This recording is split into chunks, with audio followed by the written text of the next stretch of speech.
Dan kalau kita lihat dari vision drone-nya sendiri, dari XTZ-nya dia mengambil kawasan. Oh, di sini kita lihat ternyata RRQ-nya berperang juga. Mereka kayaknya masih memantau dari kawasan atas Refinery ya. Yes. Dan kalau kita lihat memang dari RRQ seperti ini, dia pasti menunggu Selalu di atas panggung ya. Yap, dan ada satu orang yang dibiarin untuk let's say nge-open vision ya. Kalau kita lihat tadi di patahan Refinery bawah, dan ternyata POV-nya di sini terhadap teman-teman dari LGDS. Oh, lagi-lagi di sini RRQ-nya bakalan ketemu dengan LGDS. Apakah di sini dari RRQ bakalan meratakan LGDS untuk kedua kalinya? Kita belum tahu karena untuk kembali lagi ini masih early game. Betul. Jadi resource yang mereka miliki juga masih sangat minim. Harus berhati-hati untuk tim RRQ, jangan sampai terjadi blunder lagi. Dan sepertinya dari RRQ bakalan menarik mundur dulu karena cukup beresiko banget sih untuk clash di early game. Apalagi dari seorang Chanzu juga gak punya medkit sepertinya. O'Connor pun juga gak ada medkit. Ini bahaya banget ketika dari RRQ agak memaksakan untuk fight dengan LGDS lagi di kawasan Foundation tadi ya. Yes, kalau gua ngomongin tentang Chinese Taipei yang perwakilannya di sini adalah LGDS. Sebenarnya kalau gua nonton dari liga finalnya sebelum akhirnya mereka masuk ke FFCS, map yang dia gunakan itu keseluruhan 6 gamenya adalah map Bermuda.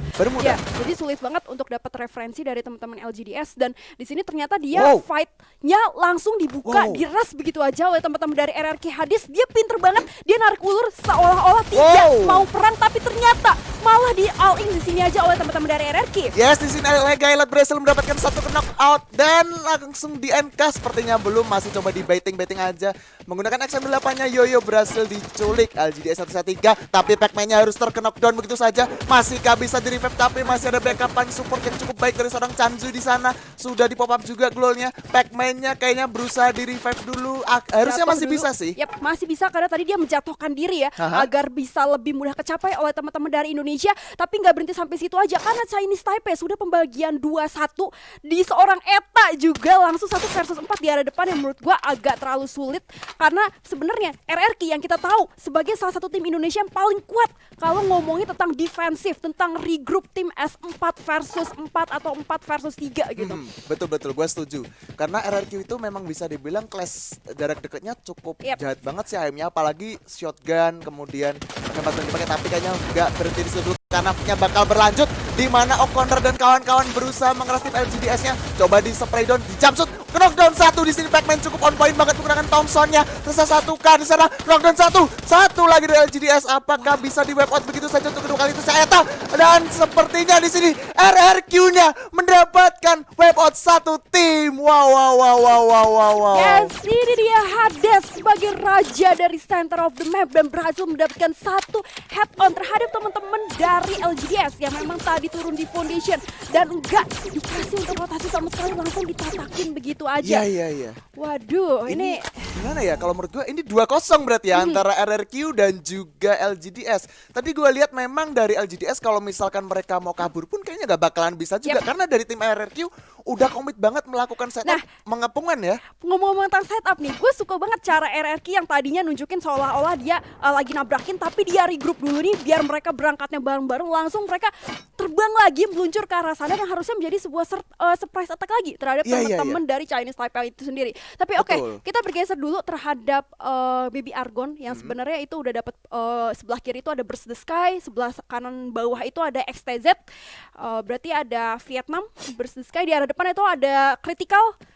Dan ini kalau kita lihat ini ya, Santa Catarina nih masih kedua tim aja ya antara XP dan juga Critical ya. Mereka belum berpindah sama sekali, belum melakukan rotasi sama sekali, Rafael.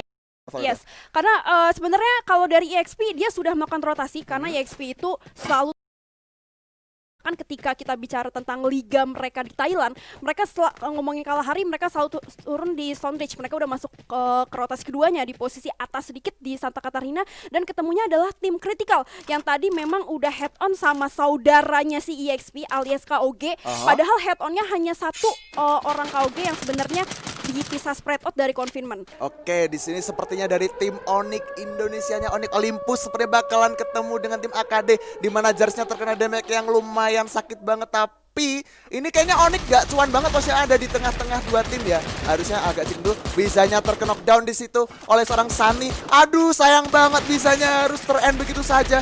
Masih ada Tayo. Jarsnya juga knockdown. Apa yang terjadi? AOG dari seorang Emerald di sana sangat on point sekali. Terus Tayo dan seorang Lau. Tapi dari Jarsnya masih bisa di revive. Harusnya masih harus bersabar banget sih karena dari segi resource-nya pun mereka juga belum cukup baik sih kalau gue lihat. Ini yang mereka tabrak ini adalah auto knockout ya. Ini auto knockout itu dari timnya Malaysia. Kalau ngomongin tentang auto knockout, dia tuh memang sangat comfort untuk fight di posisi patahan referensi tadi. Dan ketika memasuki rotasi kedua dari Onyx, kebetulan mereka ketemu sama itu, tapi nggak berhenti sampai situ karena ternyata di sini pembagian positioning dari auto knockout itu udah 2-2. Sementara teman-teman Onyx itu lumayan karena udah ke pick off 1 juga ya tadi. Lumayan ke press di arah pos-pos kecil yang harusnya menerima damage dari sisi kanan sisi kiri. It's really hard tentunya buat teman-teman Onyx mengingat resource-nya juga masih sedikit. Jars yang bahkan gak punya glue wall sama sekali dengan hanya punya 3, bahkan sekarang udah menyisir menjadi 2 medical kit juga man. Betul. Dan di sisi lain sebenarnya dari tim Onyx kebantu juga dari tim yang ada di kawasan refinery di sana. Di mana tadi kalau gue lihat tim auto knockout-nya juga digangguin dari yang arah refinery ya. Yes, jadi itu tim TG. Iya betul tim TG. Jadi sebenarnya chance dari tim Onyx untuk selamat tuh masih ada seharusnya.